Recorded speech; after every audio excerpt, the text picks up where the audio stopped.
Hello, and welcome to Breast Cancer Conversations, a podcast brought to you by SurvivingBreastCancer.org. I am Laura Carfing, breast cancer survivor and founder of SurvivingBreastCancer.org, a nonprofit organization providing community, education, and resources to empower those diagnosed with breast cancer and their caregivers from day one and beyond. Happy Friday, everyone, and welcome back to Breast Cancer Conversations. Today, we continue the conversation with Glenn. If you remember from last week, we got introduced to Kerensa, the young and vibrant 22-year-old diagnosed with breast cancer. She won people over wherever she went, and that was one of the biggest things that I'll never forget about her. I thought, she's making this really big commitment moving out here to Boston, leaving all friends and family behind. I need to make a big commitment. So on January 23rd, 2017, in the middle of a blizzard, I asked her to marry me. I felt a bump. Really? Yeah. And immediately we went, I feel a bump. You said that like you stopped in your tracks? Right in the middle and said, there's a bump. It's a definite bump. We went back and we met with the breast surgeon. She said, I can't say it for certain, but I'm 99.9% sure you have breast cancer. Today we bring you further along in her journey through the eyes and voice of her husband. We hear about the wedding planning, finding the right dress, and the serendipity of choosing music and having their rings engraved, all while navigating the aftermath of breast cancer and tamoxifen. While this podcast is in the narrative format, going into great detail of this fairy tale love story, it is also packed with information regarding a double mastectomy, radiation, and how to have these tough conversations with loved ones, as well as the personal turmoil we experience while embracing our new bodies and how clothes just never fit right again.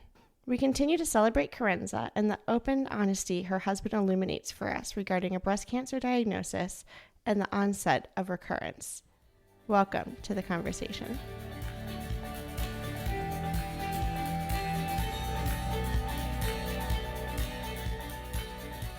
Her mom flew out from Washington, spent the next few days with us. We met with the oncology team.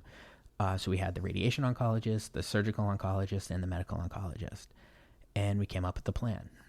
And so she needed to have a biopsy and see what really we're dealing with. And so the day of the biopsy, her mom was there, was able to go back with her. I sat in the waiting room and stressed. And so they had it. And then we left. And we realized we needed to pick up some supplies for comfort. So she needed a squad that zipped up in the front. Yes. So her mom and I took a trip to Target. So just the two of us. And it was quiet. And then there were conversations of, are you going to be able to handle this? Do you want to handle this? Her mother's asking you. Yes. Okay. And absolutely 100%, if Kerensa wants to stay here, then I will do whatever I can to help her, make her comfortable, whatever. It's like, okay.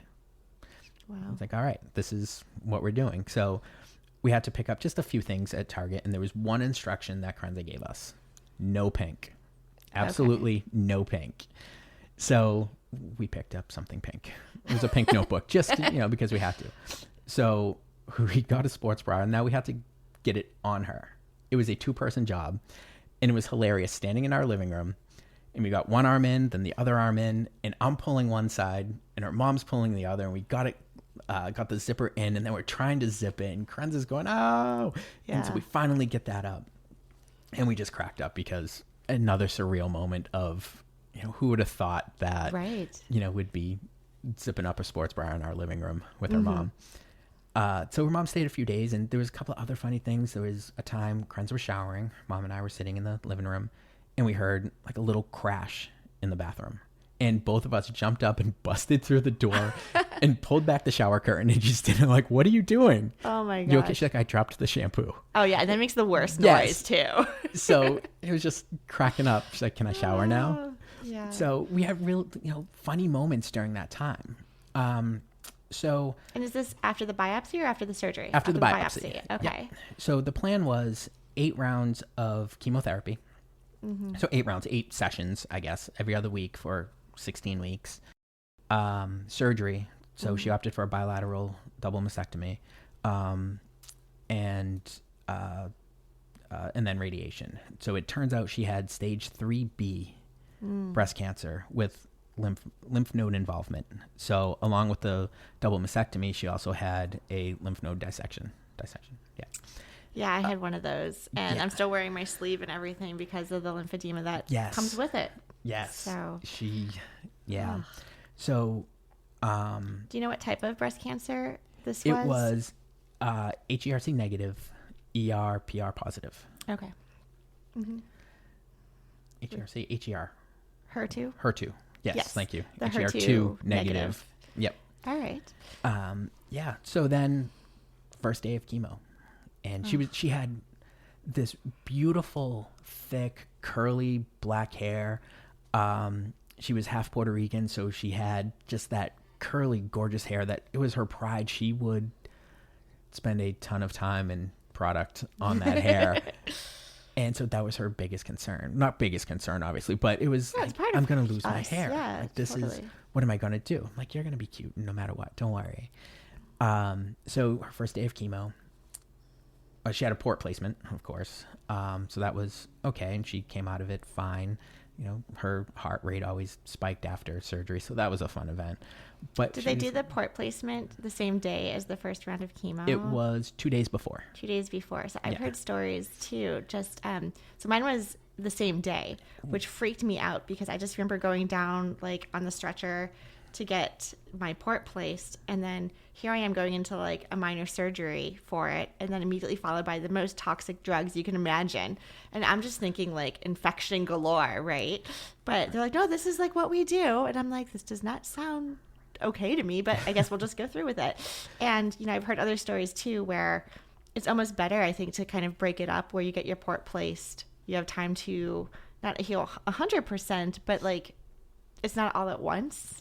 Right. So, okay. I'm always curious to see how other hospitals and doctors, you know, have that sequencing. Yeah. And everything was kind of rushed with her too. So I'm surprised it wasn't the same day. Even before the port placement, they recommended that she go to the fertility doctor to see him again. Sure. She's 22. So let's see if she can preserve eggs for the chance that she would want to have kids later on. And so we went there, and the doctor said, okay, it will be about a week and a half, 3 weeks or so before we can do this. However, your cancer is so aggressive, if you wait longer, it could progress. So she did not have the opportunity to even preserve eggs. So, and that was something that really weighed on her for the rest of her life, where she at first, when we first met, she's like, I don't think I want kids. And then she's like, I kind of want kids. And we would always talk about how if we ever had a little girl, how adorable she would be. And we would talk about how, she needs to have your crazy curly hair. And that became kind of like a mini dream for us that we're going to have, you know, a little baby, you know, part of each of us. Right. And then where the eggs couldn't be preserved at the time, it was like, all right, well, let's see what happens after. So then she had the port, and the first day of chemo, keeping with tradition on big things with us, it was a blizzard. So we're there, and I remember sitting there and watching the snow outside and just watching the nurses come in gowning up in these biohazard suits that she's like, oh yeah. I'm like, this is going in her body. It's like, oh yeah. Oh, and they have like the gloves and everything. Like, right. I can't touch it, but we're going to inject this directly into you. Right. Yeah. Yeah. So it was like, okay, we're doing this. So she did it, and she was there, and she was making jokes. And one of the things that we would always joke about was lose the tumor, keep the humor. Oh, I love that phrase. Yeah. Our neighbor made t-shirts for us. He made a blue one for me and a pink one for her that said that on it. And we'd wear them frequently. We had t-shirts made up and that we would sell to friends and family that said "Fight with Kerensa" and had a little like pink ribbon and a like a warrior pose, I guess. So we'd wear those and just really let's do this. After the first probably 2 chemo rounds, her hair started thinning, and she said, "Okay, I don't want to lose it slowly." So one day she's like, I'm ready. She got out of the shower. She goes, look at this clump that just came out. And it looked like a small poodle was in her hand. She's like, let's do this. So I'm a bald man, so I have clippers and full accessories to shave heads. So we went in there and we did it. And she goes, take pictures. I want to document this. So she took the first cut. She took a handful of her long hair that was probably down to her middle back while curly. Wow. And she cut it at her shoulders. And then we buzzed it down with no attachment on the clippers to basically bald. And she looked adorable. Wow. Like she was still just as gorgeous, and it was very an emotional time. And, the night before a couple of days before, we took pictures of her and her hair and just kind of memorialized her then before it all happened. And so she went into work. She worked like almost full time when she could. She went into work with her shaved head, and everyone's like, you're beautiful. You're gorgeous. And did she contemplate getting like a wig at all, or was it just no? Okay. She wore headbands or headscarves. Mm-hmm. Again, it was winter, so she learned winter hats and headscarves were her friend. Mm-hmm. And she looked cute, and she made it work. And the headscarf she would get ones that had kind of a longer back to it, so it was almost as if her hair was there. Mm-hmm. So it had that kind of familiarity with it. You can feel it. Yeah. And stuff. I remember, and I'll have to show you a picture after this. I was watching YouTube videos of how to braid scarves. And so I would wrap my head with like 2 or 3 scarves and do like a braid and like pretend it was hair, just to feel like there was something long that I can whip around my head. But I was the same way. I didn't wear a wig either. I think the only time I wore a wig was on Halloween, because I felt like everyone else was getting dressed up. But other than that, when I tried to wear a wig to go out, I felt so self-conscious that, one, I wasn't being true to myself, and that everyone must have known. They could tell that I was wearing a wig. And so for me, it was also a very easy decision to say, you know what, it's, October, Halloween, going into the Christmas season, winter, hats were my best friend. Yeah. Yeah. Yeah. So she made it work. And, forgot. So because nothing is ever easy with Kerensa, we always called it the Kerensa factor whenever it came to medical issues. Because again, breast cancer at 22. After her first round of chemo, went home, and again, in the blizzard, and got her, we have 13 steps up to our house, and got her into bed, and she's comfortable, and she's like, my legs really hurt. I was like, yeah, they said it might hurt. So then overnight, she was like, this really hurts. It hurts, to the point where she couldn't walk. I would have to carry her into a desk chair and wheel her to the bathroom. Oh, and wow. She just could not walk. So I'm like, this can't be normal. So the next day, she suffered through that all day and night on a Thursday. So the Friday, she called the doctor, and I was outside and I shoveled everything, and the doctor said, that's not normal. Get in here. Oh, so wow. Because otherwise you would think it's like a side effect from the chemotherapy or something. Okay. And that was something they said, you might have leg pain from the chemotherapy. Right. So we thought, okay, they weren't kidding. So got her downstairs into the car, wheelchair through the cancer center. And luckily the one that we went to was only about 20 minutes from us. Okay. So it was a satellite office of Dana-Farber. Wonderful. So wheeled her in there, and they took one look at her, and she's slumped over in the chair. She's pale. She's in pain. And they brought her right back to an infusion room and put her on saline and then Benadryl. She had an allergic reaction to the steroids they give with the chemo. Oh, wow. So, again, the Kerensa factor was in play there. So, it's like, that's not normal pain. It will be sore and painful, but it was debilitating. Yeah, she said it felt like her bones were crushed, like being crushed. Oh. So that was that first experience, and we got home, and she felt better after. As soon as the IV Benadryl hit, she felt 10 times better. Yeah, and the steroids are supposed to help you manage the nausea and everything else that comes with the chemotherapy. Right. So was that no longer an option for her moving forward? She had to they cut the dose, I think, in half, but it's still, she had to take it. And luckily for that chemo can't remember what it is, but for that chemo, I remember it's AC, but I don't know the full. Oh yeah, the adriamycin and yes, Cytoxin. Yes.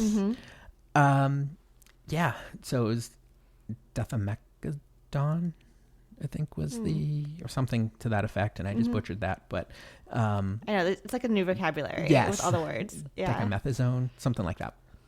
For the steroid, they had to cut that, so she had extra nausea. She had a little more pain.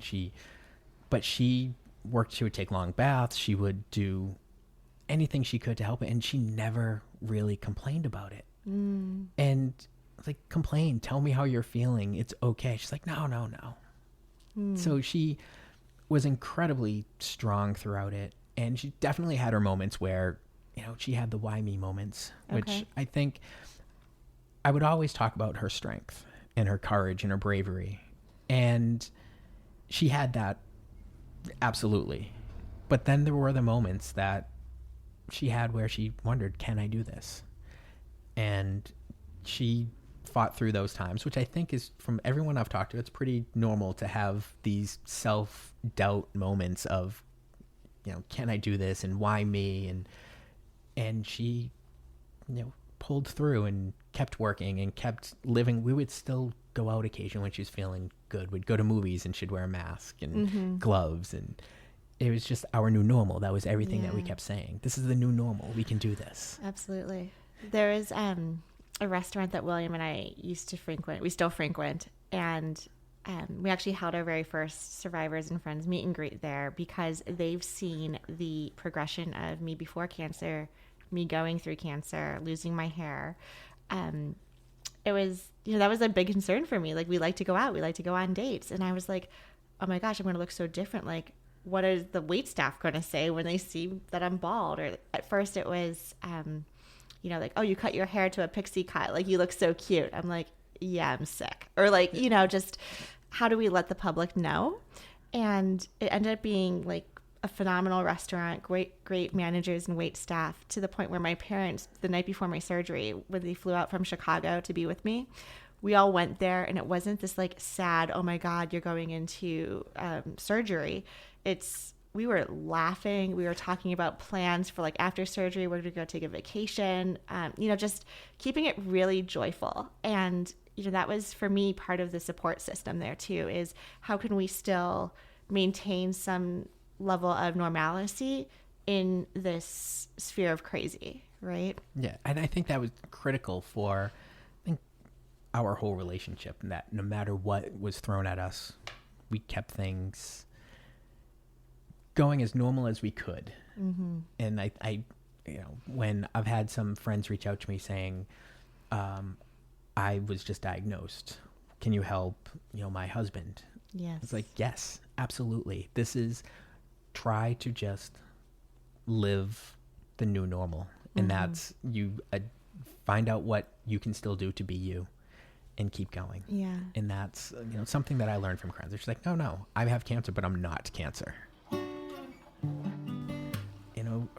The 16 weeks went by and it was great. And then we had the appointment for, she opted for the double mastectomy. And so we got to talk about tissue expanders and then implants after that. And she would joke about the whole thing.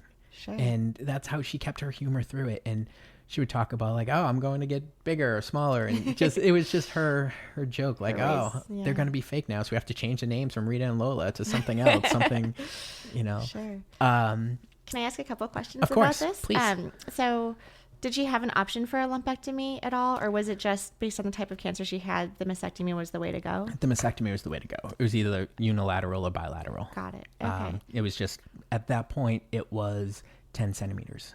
So Wow. 4 inches long, Huge. Okay. 4-inch tumor. And then a couple in her lymph nodes were 2 inches. So it had progressed beyond that point. Sure. And how did you guys have that conversation? I know that that's something that comes up, like once you find out you have breast cancer and you're telling a loved one, you're going through like physical changes also in surgery and options of single, double, expanders, all the different options of reconstruction afterwards, or even the option of going just flat. How was that dialogue between the two of you? I defaulted to her. And that was my thought. I'm going to love you regardless. So whatever your decision is whatever you're going to be comfortable with. Let's do that. And the decision to go with implants over the flap was kind of made for her because she opted for the double because she didn't want to have to worry about, it coming back. And she thought might as well do it both now so they can kind of look the same as, as I age. 100% okay. Then came the expanding time, which was appointments where we'd drive from our house on the South Shore of Massachusetts to Boston, and she would have saline saline put into them so it would expand, and it helps the skin stretch and the muscle stretch. And the drive home was just incredibly painful because Boston roads have more potholes than road. Yes. And so I'm trying to avoid them, but you can't avoid them, and I'm going slow, and she's like, ow. I remember that driving home after my surgery. Yes. Even I was like, go slow. These like turns, the potholes, the bumps. Oh my gosh. Like, note to who's ever driving you home afterwards. Yes, that's an adventure for sure. Last day of radiation, when she got their certificate, I had a business trip, so I was traveling. Oh, wow. Okay. But it was kind of fitting because that day I had to present, and part of what I was presenting was about her. Wow. So it worked out very well.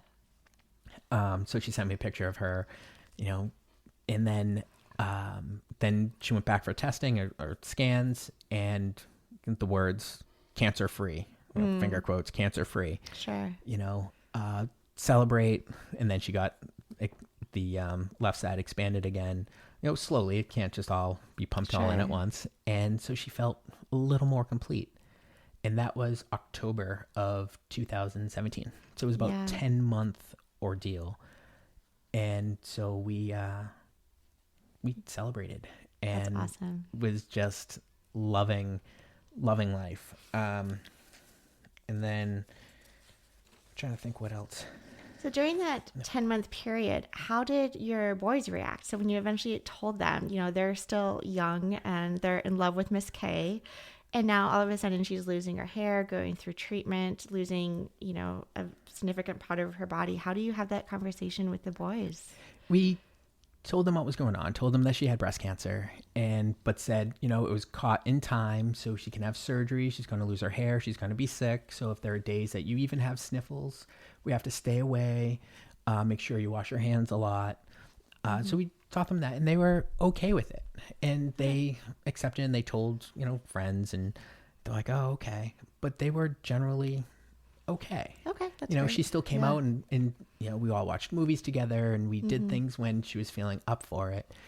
And then there were times where she wasn't. They understood. And then after her surgery, I'm getting ahead of myself, but she had eventually the swap from the expanders to the implants. She's now 12, so it was probably 10-ish, 10, 11. We're telling him, like, all right, so this is going to happen. It's going to be another surgery where, it's just, and he was all embarrassed, like, Miss K's getting new boobs.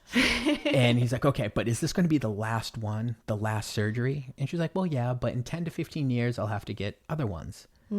He's like, why? She's like, well, they kind of, it's what you do. There's a shelf life for it. He's like, oh, wait, blurts out, Miss K has disposable boobs? And that became just the running joke from that point on. Sure. So, it was just funny. And that's how they did. We just kept it a little light with them. People can die from this, but the doctors are great. We're in the best place in the country for this, arguably. Exactly.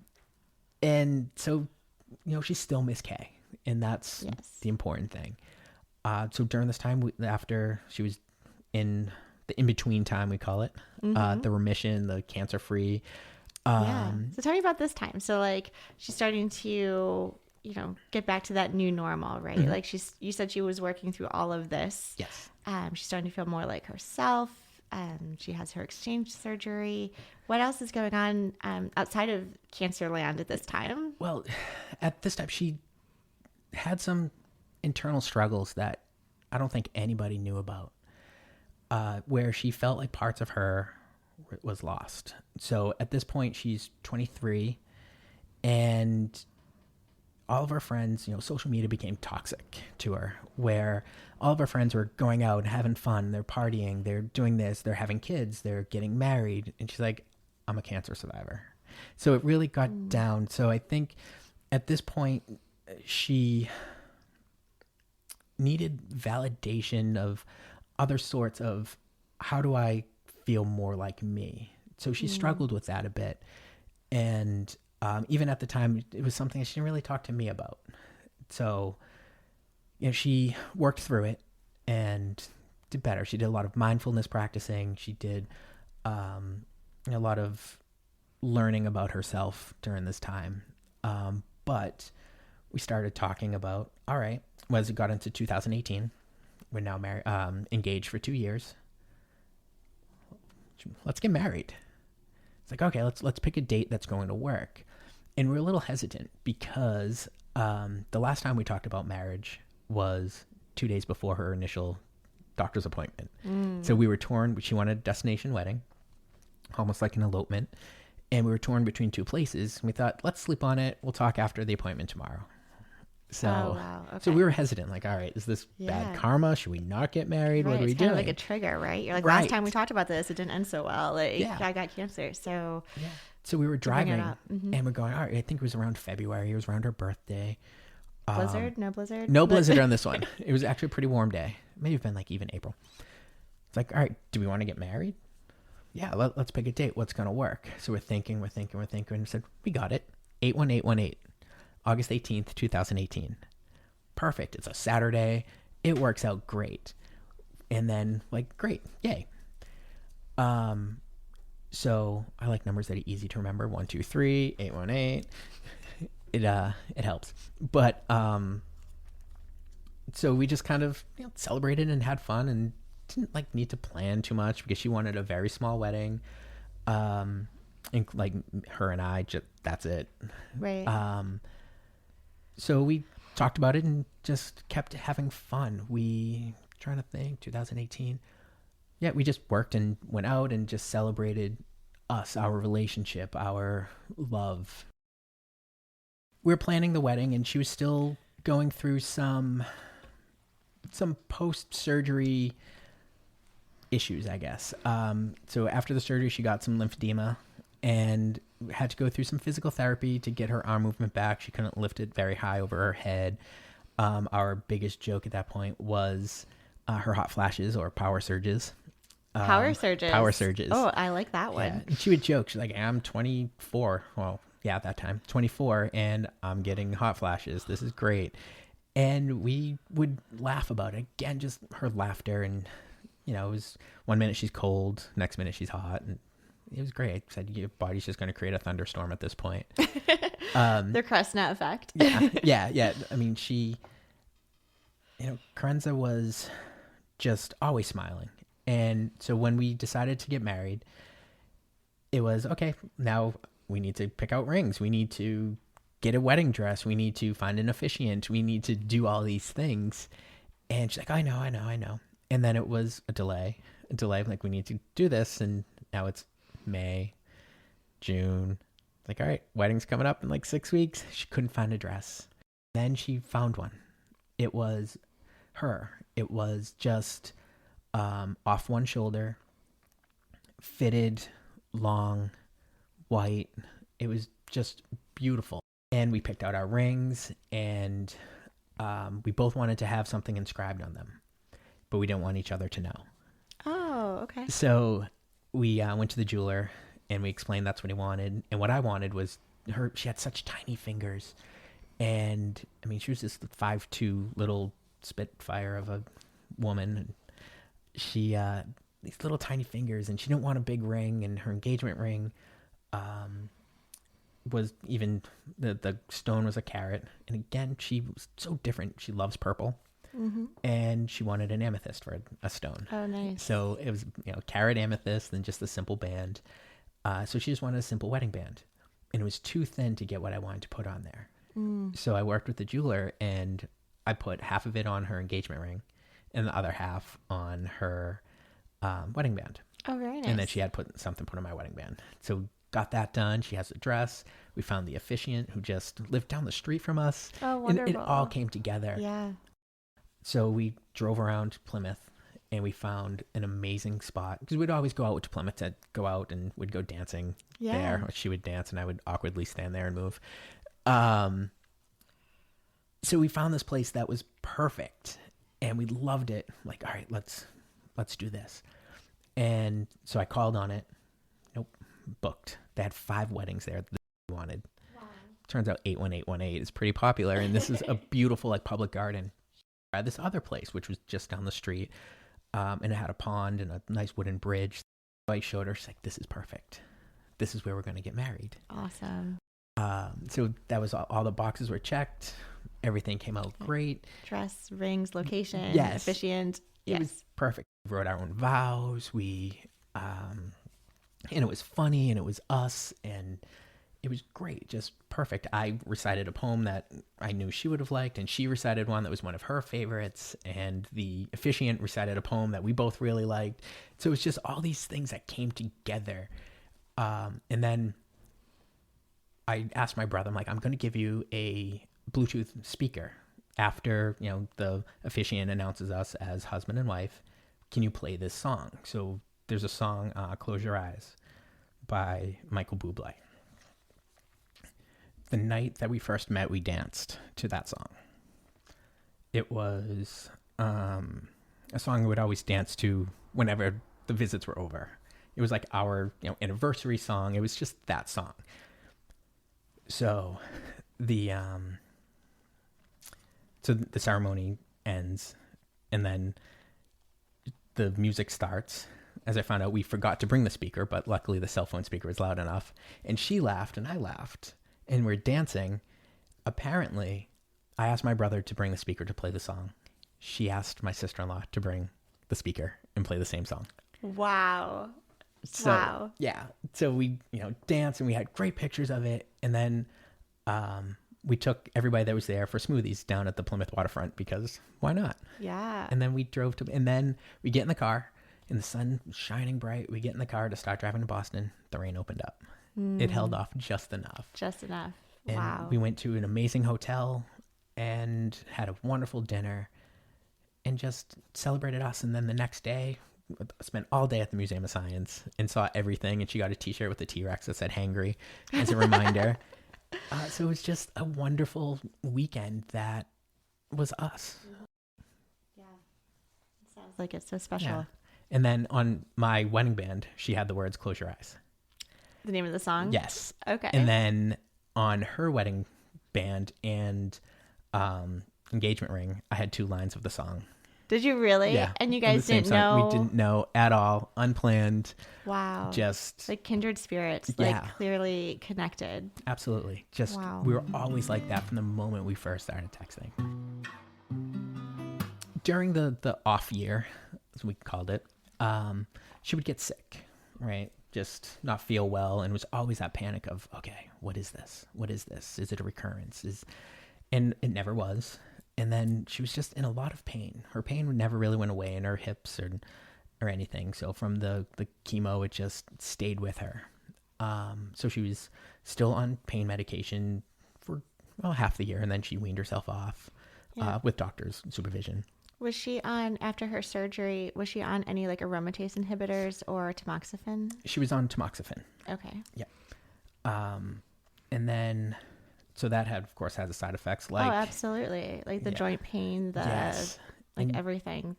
Yeah. And she had rheumatoid arthritis as well. Because of the drugs? A little bit before, but then it just kind of exacerbated it after. Sure. And she also had ulcerative colitis, which she was, again, the Kerensa factor. Right. Anything that could go wrong would. So, and of course with the rheumatoid arthritis and even the ulcerative colitis, steroids are the way to treat it. And she's allergic to almost all steroids. Wow. So she just carried on, and I don't know how she survived, but she made it work for her. So you're going through this period of marriage now. Yes. You're heading into the fall, gearing up for Thanksgiving, and You were kind of alluding to the fact that you're trying to figure out this new life now that you're married together. Right. You just went through this traumatic health breast cancer experience, and you're kind of coming to terms with like, wow, I would have never thought at 24 like this would be my life, right? Right. And like, it's so great that you guys are able to spend this time together when I think Thanksgiving can be so stressful with extended family, and it's supposed to be a very happy time, but a lot of times people end up just drinking too much because you're with all of these crazy in-laws and, you know, spending hours and hours in the kitchen cooking for like a 15-minute, scarfing down all the food that you can possibly get in your mouth and then pass out over football, right? Right. So Yeah. it's just the two of you having like the time of your life, enjoying each other's presence. Things together. So like, we're going to make this happen. 2019, we're going to do it. So the Saturday after Thanksgiving, she wasn't feeling great. No big deal. So we went to bed, and it was about 11 o'clock at night where she had severe stomach pain. Again, ulcerative colitis, something new. It's like, all right, let me go get the heating pad. So I went and got the heating pad, heated it up, put it on there, and it wasn't working. And it was pain I'd never seen her be in without having a surgery or anything. Really? So I was like, all right, you need to go to the hospital. So we drove to the hospital, and just like, all right, we're thinking, all right, kidney stone or gallstone or something like that is just kind of where the pain was. And it sounds like she has to be, she's not the type to easily want to go to the hospital, right? So she Yeah. is in excruciating pain Yeah. where you're like, okay, I'm checking myself in. Right. And she would cut her finger off and be like, I'll just get the thread before going to the hospital. So she hated going.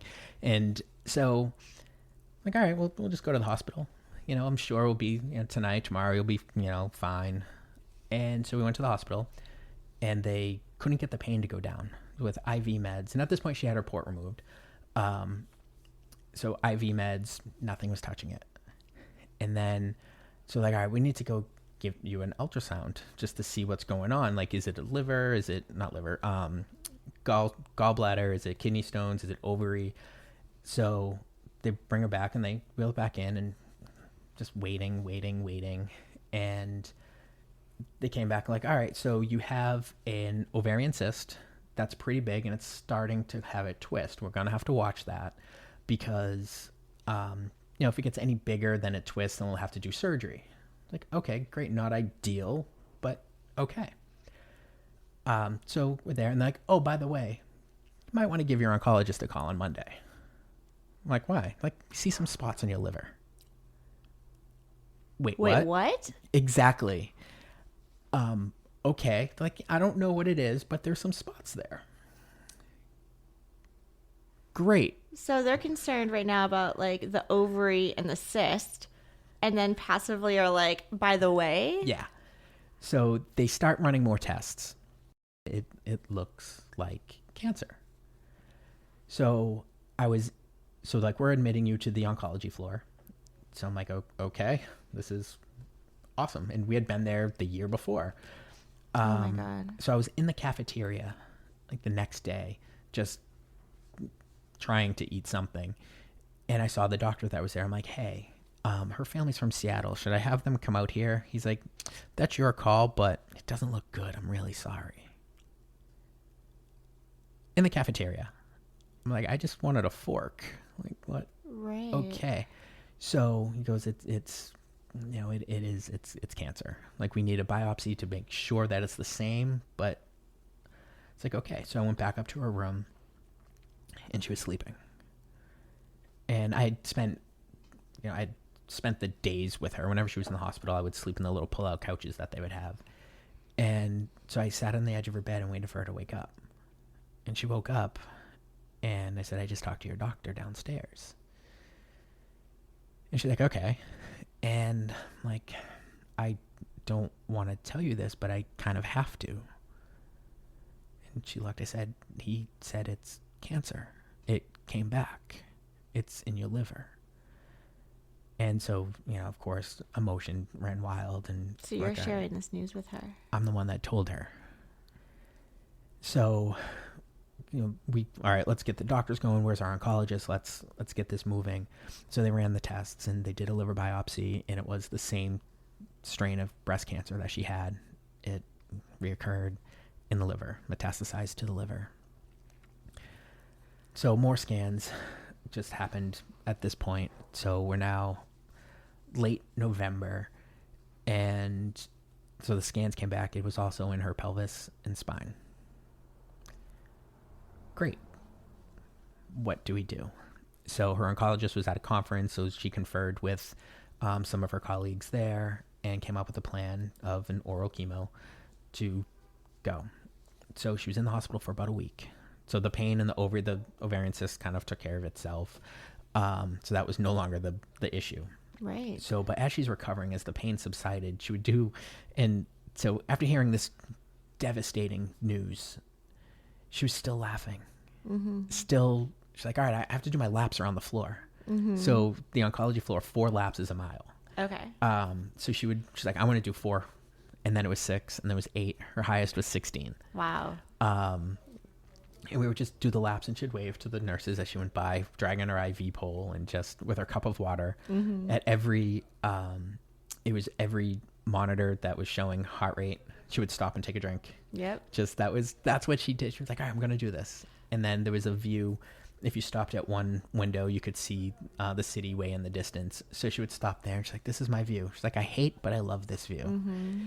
And that's what she would just do the loops. Wow. And I spent the whole week there with her. And then they're like, all right, your pain's under control. You have a plan with your oncologist. Let's go home. And again, the new normal. What do we do now? It's like, all right, we got this. We're together. We can do this. Stage 4 is a lot scarier, but we can do this. Glenn, thank you again for sharing such a beautiful picturesque landscape of your wedding and the admiration for Kerensa. The two of you continue to be beautiful kindred spirits. On Monday, we will be sharing the final episode of this series, The Realities of Stage 4 Breast Cancer for Kerensa. Thank you again for giving us the opportunity to celebrate this beautiful soul that we have fallen in love with.